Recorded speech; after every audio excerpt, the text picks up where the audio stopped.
Bonjour à tous et bienvenue sur la chaîne The French Target. Aujourd'hui, nous allons voir ensemble quels sont les équipements dont vous avez besoin pour la pratique du Precision Rifle. Si vous ne savez pas ce qu'est le Precision Rifle, je vous invite à aller voir la vidéo qui se trouve ici, qui vous explique dans les grandes lignes ce qu'est le Precision Rifle, ou autrement dit, le PR. Alors du coup, quels sont les équipements dont nous avons besoin pour la pratique du Precision Rifle? On va commencer par les indispensables, voire même les obligatoires, c'est-à-dire le témoin de chambre vide. Si vous n'avez pas de témoin de chambre vide, au sein de la Fédération française de tir, vous ne pouvez pas pratiquer le tir. Donc du coup, le témoin de chambre vide est primordial même pour le Precision Rifle. Si vous n'avez pas ça, vous ne pourrez pas pratiquer. Ce qui va de même aussi pour les protections auditives. En l'occurrence, là c'est un casque, mais vous avez aussi les écouteurs, enfin, du moins les bouchons, qui sont aussi autorisés. Si vous n'avez pas ces deux éléments-là, vous pouvez oublier la pratique du Precision Rifle. Donc, une fois qu'on a ces deux éléments, eh bien, les indispensables, ça va être les carabines. En Precision Rifle, on va vous demander d'avoir une carabine qui peut accueillir des chargeurs de 10 coups, car on va être amené à tirer bien régulièrement 10 coups sur un exercice ou bien un stage, comme on dit. En même temps, donc du coup, carabine dit 2 chargeurs aussi, 2 chargeurs de 10 coups. Parce que 10 coups, tout simplement, on va être amené aussi par moment à avoir des stages où on va devoir recharger. Donc, en gros, on va avoir plus de 10 coups sur un exercice. Donc, il va vous falloir 2 chargeurs. Et j'aimerais vous dire même de vous munir d'un 3e chargeur de secours, car il faut savoir que si vous avez un gros chargeur qui tombe en rade, qui casse, vous êtes en fait responsable de votre matériel. Donc en l'occurrence, on ne pourra pas vous prêter ou du moins vous dispenser de la compétition si vous avez un chargeur qui est cassé. D'où le fait d'avoir un 3e chargeur qui soit là pour la sécurité, du moins en secours. Pour revenir sur la carabine, je vous conseille aussi d'avoir une lunette avec des tourelles graduées ainsi qu'un réticule en forme de pyramide, comme je le dis, parce que vous allez être amené aussi à faire beaucoup de compensation. On va être amené à tirer sur, on va dire, des chemins de gong. En gros, on va tirer première cible à 50 mètres, 75, 100, 200, 250. Tout ça dans un temps imparti. Des fois, vaut mieux contreviser que s'amuser à mettre des clics. Mais, en l'occurrence, sur certains agrès aussi, vous serez amené à faire donc des clics. Quand vous avez 2-3 cibles et que vous avez largement le temps, les tourelles à graduation, c'est là où c'est intéressant. Pour ce qui est ensuite de la carabine, vous avez aussi le bipied. Le bipied aussi, pourquoi? Parce que tout simplement, sur certaines compétitions, on peut être amené à tirer allongé. Donc à moins que vous soyez très fort à pouvoir tenir votre carabine à bout de bras en étant allongé, chapeau. Mais par contre, le bipied est là aussi pour bien nous aider. Donc une fois que tout ça vous avez sur la carabine, l'indispensable, et ça c'est vraiment le fer de lance au niveau du Precision Rifle, ça va être le sac de tir. Vous allez trouver effectivement, quand vous êtes débutant, divers sacs, et vous allez être amené, quand vous serez un peu plus initié, à avoir divers sacs chez vous aussi. En l'occurrence, celui-ci, c'est un sac, vous voyez qu'il a une forme qui est assez lourde. Là on est sur 4 kg.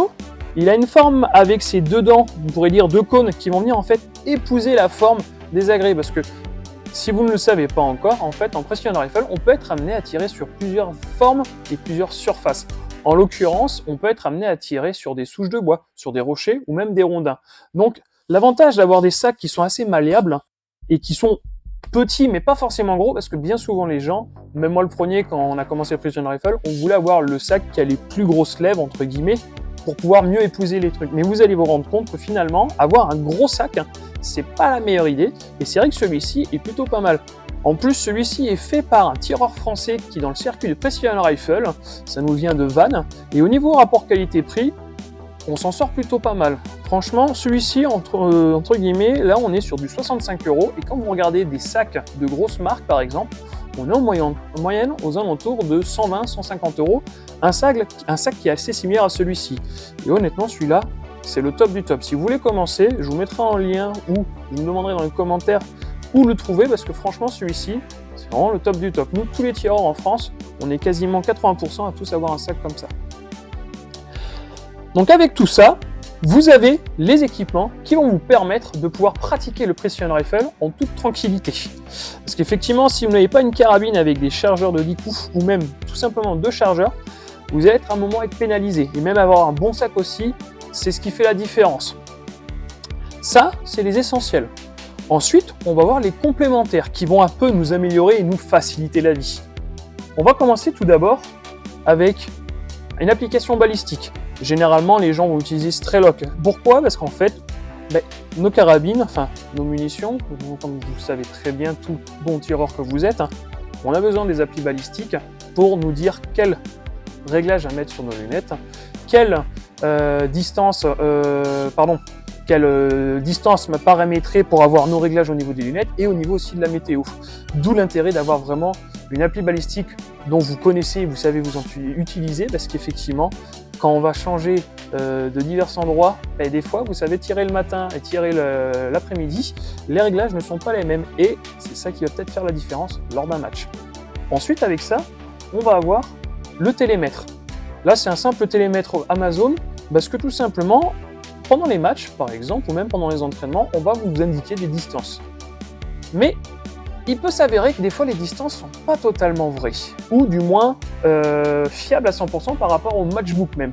Donc, c'est vrai qu'il va être amené de vérifier soi-même les distances, parce qu'effectivement, des fois, quand on se retrouve sur un match où il y a un gong qui est à 10 mètres plus loin ou 10 mètres un peu avancé vers nous, bah, les réglages, c'est pas les mêmes. Donc, c'est vrai qu'avoir un télémètre sur soi, c'est toujours le top et l'idéal pour vérifier tout ceci. Parce que c'est vrai que vous voyez, encore aujourd'hui, les compétitions en France, on est tous copains, mais c'est vrai que si vous êtes amené à tirer à l'international, des fois, ben, les mecs sont pas aussi sympas que nous en France.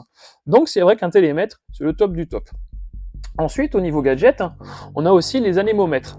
Pourquoi les anémomètres? Parce qu'en fait, on va être là pour aussi mesurer la vitesse du vent et aussi la température.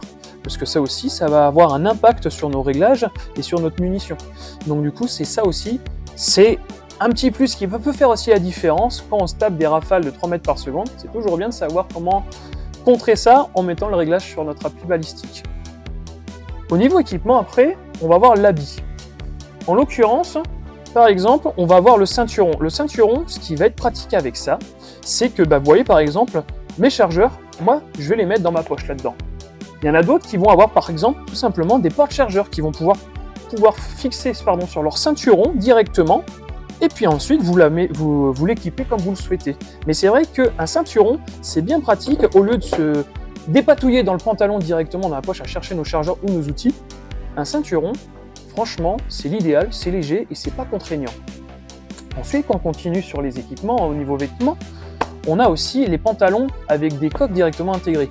Parce que vous allez voir aussi, souvent on est amené à tirer à genoux et des fois on n'est pas souvent sur des terrains qui sont assez, on va dire, accueillants pour nos genoux, tout ce qui est sable, tout ce qui est terre. Des fois, on va être amené à tirer tout simplement sur de la caillasse. Et même des fois, une petite douille de 22 qui attend gentiment en étant debout, on pose son genou dessus. Je peux vous dire que la coque, des fois, c'est très intéressant, du moins les genouillères sur les pantalons. Après, là, en l'occurrence, là, c'est un pantalon avec les coques intégrées, mais vous pouvez aussi tout simplement mettre les genouillères apparentes, les genouillères, par exemple, de skateboard, qui sont aussi très utiles et qui n'ont aucune gêne et aucune interdiction à pouvoir être utilisées.